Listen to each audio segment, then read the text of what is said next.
जय माता दी। अगर आप एक आध्यात्मिक व्यक्ति हैं, आप अपने आप को एक साधक मानते हैं और आपको लगता है कि अब आप साधना में निपुण हो चुके हैं, आपके मन में शांति आ गई है, आपके अंदर पेशेंस की भावना आ गई है, आप किसी भी चीज़ पर अब उस तरीके से रिएक्ट नहीं करते जैसे कि एक नॉर्मल व्यक्ति करता है।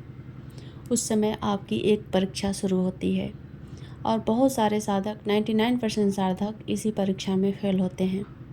अगर आपने ये जान लिया कि आपके साथ वो कौन सी घटना घटने वाली है जिससे कि आपकी साधना में रुकावटें पैदा होंगी, आपके ध्यान में रुकावटें पैदा होंगी, आपके जाप में रुकावटें पैदा होंगी, तो आपका जीवन आसान हो जाएगा।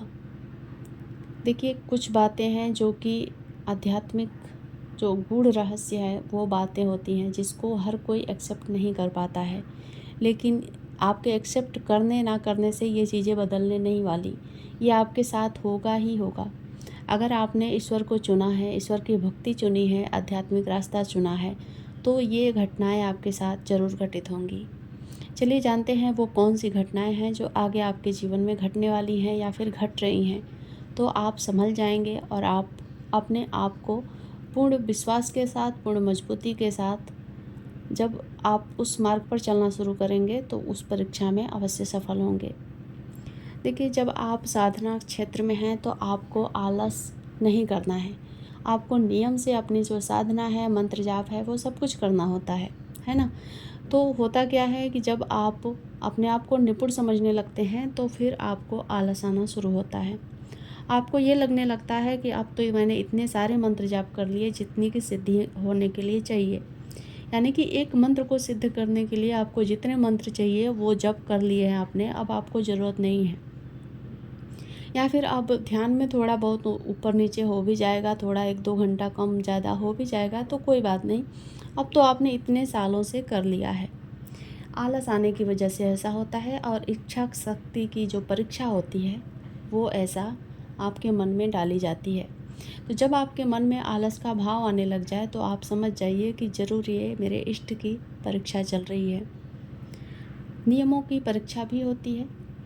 जब आप किसी साधना में हैं तो आप नियम का पालन ज़रूर करते होंगे, समय से उठना, इतने सारे मंत्र जाप करना, यानी कि जितना भी आपने उठा रखा होगा, उसके साथ ही व्रत उपवास करना। तो ये सारी चीज़ें जो हैं वो उसमें बाधाएं पैदा होने लगती हैं, यानी कि जो व्रत उपवास है वो टूटने लगेगा, या फिर व्रत करते समय आपके मन में गुस्सा आएगा, चिड़चिड़ाहट आएगी, आप परिवार के ऊपर गुस्सा करेंगे, या फिर आपके मन में एक भाव ऐसा भी पैदा हो जाएगा कि ये व्रत करके क्या होने वाला है, इतने सालों से कर लिया, इतना नहीं हुआ तो अब क्या होगा।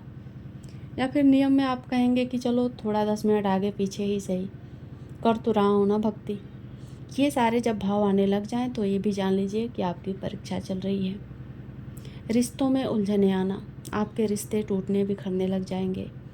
आपको सब जो रिश्ते हैं वो एक दुश्मन की तरह नज़र आने लग जाएंगे। आपको लगने लगेगा कि ये सारे रिश्तेदार मेरे दुश्मन हैं, जो अपने हैं वो भी दुश्मन हैं। ये सब लोग मेरे साथ कुछ गलत करने की सोच रहे हैं। हालांकि ऐसा होता नहीं है, ये हमारे मन में भाव पैदा होता है, हम ही सबको दुश्मन समझने लग जाते हैं। वैसे तो बहुत सारे लोग ऐसे होते हैं दुश्मन कहने के लायक, पर हम साधक हैं, हमें ऐसा नहीं सोचना है। दुश्मन भी है तो उसे दुश्मन नहीं समझना है।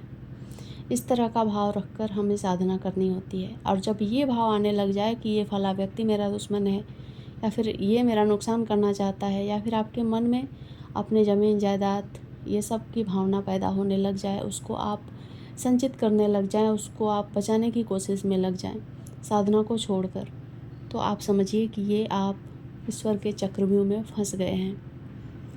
डरावने अनुभव आना, ये ज़्यादातर साधकों में देखा जाता है। जब आप साधनाएं करते हैं, ध्यान करते हैं, ज़्यादातर तो ये त्राटक ध्यान में देखा जाता है।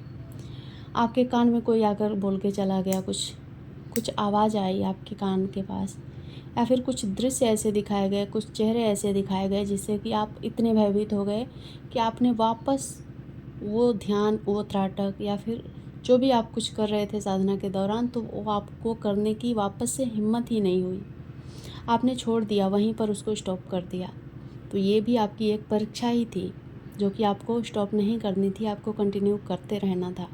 चाहे कुछ भी हो जाए, मेरे ईश्वर हैं, उनको जो मेरे साथ करना है वो करें, मैं अपनी साधना को बंद नहीं करूँगा, नहीं करूँगी। ये भाव लेकर अगर आप साधना में डटे रहते हैं तो ही आप परीक्षा में सफल होते हैं। विश्वास की कमी आ जाना, विश्वास यानी कि जो कुछ भी आप मंत्र जाप कर रहे हैं उसका जब अगर चमत्कार आपको करना नहीं आता है तो आप मान लेते हैं कि मुझे सिद्धि नहीं मिली है। बहुत सारे लोग होते हैं जिनको अगर 2 साल 3 साल मंत्र जाप करते हो चुका है और उनको लग रहा है कि मेरे मंत्र जाप से मैंने चमत्कार करना नहीं सीखा, मैंने किसी के बारे में जानना नहीं सीखा, तो मेरा जो जाप है वो सब कुछ फेल हो चुका है। तो ये सिर्फ आपके मन का भाव है, आप फेल नहीं हुए हैं। अभी आपकी परीक्षाएं चल रही हैं, आगे चलने वाली है। कितने समय तक चलेगी ये सब आपके इष्ट जानते हैं, ये सब हमारे परमात्मा जानते हैं।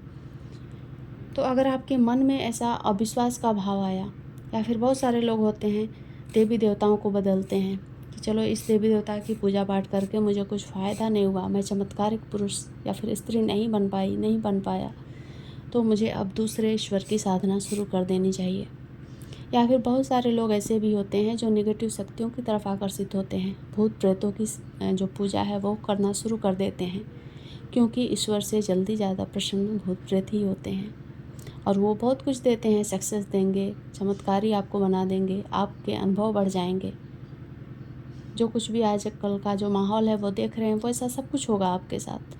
फिर आपकी भावनाएं बदली, आपका विश्वास डगमगाया और आपने सब कुछ बदल के रख दिया। फिर आपकी जितनी भी आज तक की गई पूजा पाठ थी, तपस्या थी, सब कुछ ख़त्म हो चुकी है। तो अगर आपने इन सब में से किसी भी परीक्षा में सोच लिया कि ये करने से अब मुझे कुछ नहीं मिलने वाला है, तो आप ये समझें कि आज तक की जितनी भी आपने पूजा पाठ प्रार्थना वगैरह करी है वो सब कुछ ख़त्म हो चुका है। आप परीक्षा में फ़ेल हो गए हैं। फिर आपको कुछ भी नहीं मिलने वाला। आपकी उम्मीदें टूटी, आपकी विश्वास टूटा, फिर आपका सब कुछ नष्ट हो गया। आपको आगे कुछ भी नहीं मिलने वाला है संघर्ष के सिवा। तो आप अपने ईश्वर पर विश्वास के साथ विश्वास रखें, पूर्ण विश्वास के साथ। आपका विश्वास किसी भी परिस्थिति में डगमगाना नहीं चाहिए। जय माता दी।